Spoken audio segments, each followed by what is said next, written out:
RJ. RJ. I came up on the east side of Cleveland, St. Clair Avenue, 101st. It was kind of tough because we're talking the early 50s here, you know. I had 5 brothers and 2 sisters, and a single parent in the household. That was tough. Me being the baby. You know, when I got a new suit, it was like 4 brothers old already, you know, and I really didn't like that. I did not like hand-me-downs. You know, I didn't like clothes from the Goodwill. So one day, I had these raggedy shoes on, you know, and I decided I was not gonna wear these raggedy shoes no more. And there was a store called Giant Tigers on 106 in St. Clair. So I came up with this idea that I was gonna go in Giant Tigers with these raggedy shoes on and go up to their shoe department and get me some more shoes that fit. Leave my old shoes in there and walk out with their new ones on. So I would go in the front door and go up the stairs and change the shoes. And then my plan was to not go out the front door, but to go out the back door. And once I did that, I went out that back door. It was kind of like it was another world back there. Because there was a huge crowd in the parking lot. And they were jumping up and down and going crazy. And I wanted to know what was going on, you know. It happened to be the DJ from the old WJMO AM radio station, Ken Hawkins. He was back there doing a remote, what they call remote broadcast. When the radio station would come out to the stores and things and do their show live, spin the records on this little, I guess it was a turntable, but it was also a cart-like thing, you know. And they had the Valentinos were also back there. And they were doing their song, I'm Looking for a Love. And that's what had the crowd so excited. And this group featured a very young Bobby Womack, because it was actually the Womack brothers. They were the Womack brothers in church, but when they got into the R&B music, they changed their name to the Valentinos. So it was the same group, the Womack brothers, Valentinos, and these cats, I mean, they was putting down some action I had never seen before. You know, they were jumping around, the girls was getting excited, and the DJ was, you know, like I said, it was Ken Hawkins. He was spinning the records, and it was pandemonium back there. You know, I got these new shoes on, and I'm, you know, I'm trying to get into it. You know, I'm trying to, you know, I just wanted to, you know, get in the mix. So I started talking to Ken Hawkins, because I mean, I hear this brother on the radio every day. This is the morning man, you know, and you hear him every day right after Mary Holt. She used to come on with the gospel, and then they brought Ken Hawkins on with the R&B music and stuff. So before you go to school, and this is what you got. And man, this cat, he took a liking to me. Enough so he, you know, let me talk on the radio and stuff, you know. And that was just like, wow, to me. I mean, yeah, I am a ghetto kid, you know. And I'm on the radio with the man that everybody listens to, because we only had 2 stations then, JMO and WABQ. And all of the jocks on both stations were very popular. But this was the morning man, and that thing just excited me so. I know it just changed everything for me. I didn't want to be a kid no more. I wanted to be grown. I wanted to be like Ken Hawkins. I wanted to do that kind of thing. So the next Saturday, the DJ was J.L. Wright. He was back there doing the remote broadcast in the parking lot. And I got him to take a liking to me too. So much so, he took me back to the radio station with him. And this became an ongoing thing. This is how I got into radio in the first place. He let me pick the records to play.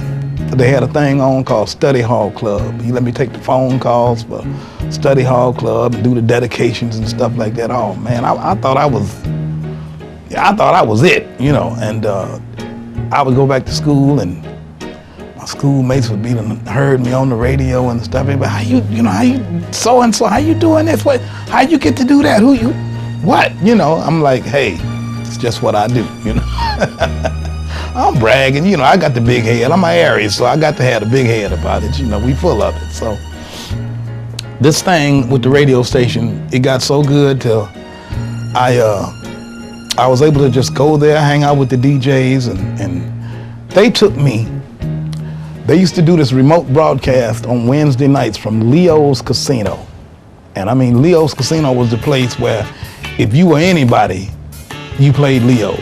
Leo's Casino had everybody that was in the business. I mean, Ray Charles, Lou Rawls, Aretha Franklin, The Temptations, every Motown act they had, Smokey and the Miracles. I knew these people because when it came time to do the remote broadcast, they were in there doing their rehearsals and sound checks and stuff. And me as a kid, I got to hang out with these people, and I got to know them on a personal basis, you know. Smokey Robinson was my good friend. Marvin Gaye was my friend. Jackie Wilson. I mean, you know, and for me to be hanging out with these people as a kid, this was phenomenal. I mean, who does that at this time, you know? The thing that happened, one day I went to the radio station, and Ken Hawkins and J.L. Wright asked me, did I want to go for a ride? I said, sure, why not? Where we going? They said, you'll see, come on. So we get in the car. JL drives his car. I'm riding with Ken Hawkins. He drove his car. We go to Burke Lakefront Airport, and we pull up and sit by the fence, because you could just pull right back in those days. You could just pull up there and you know, wait by the gate. They had a big gate. You couldn't drive onto the field until they let you in, but they had a big gate that you could sit in front of and wait. You know, and I'm like, why are we sitting here? You know, me being a kid, I want to know what's really going on. We sitting out here on the lake at the airport, and okay, we're listening to the radio station, sitting in the car, and all of a sudden this jet comes down, you know, lands, lights flashing, taxied all the way up, you know, close to the gate as it can get, and the security opens the gate and lets us in. So we pull up next to the jet. You know, I'm like, wow, you know, okay. The door of the jet opens up. Soul Brother #1 gets out the jet, James Brown. I'm like, oh my goodness, you know. I'm just standing there with my mouth open. I'm like, wow, here's a black man got his own plane. Can you believe this, you know? And he walks over to the DJs and he greets them, and then he walks directly over to me. And he's like, young man, how you feel? I'm like, I'm fine, sir, how are you? And he looked at me, he says, oh, you got a young kid here with manners. You don't see that too much up here. I like that. What's your name? And I told him what my name was. That's a good name. It was a nice president. And you know, James Brown has a very distinctive way of talking, so you really don't know what the heck he's saying when he's saying it. But I did understand it to be something like, that was a good president, you know, because of my name. So he asked me, he said, I want you to do me a favor. He said, I want you to hold my coat. He said, don't let nothing happen to this coat. So he said, can you handle that? I said, yes, sir, I can do that. So he gave me his coat. And after we figured out what car, who was gonna ride in and where we were going and stuff, we take off and we go shopping. We go to King's Menswear in the Lee Harvard Shopping Center.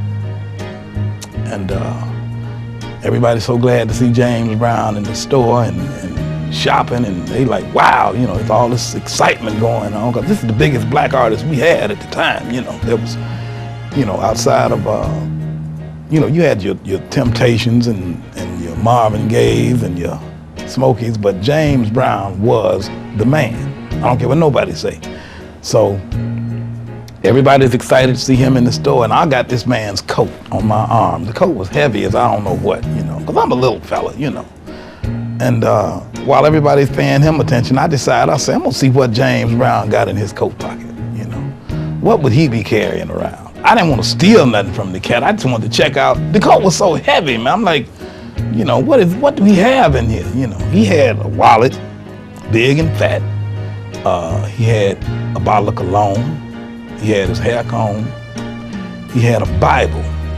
He had a fat ring of keys and a pistol.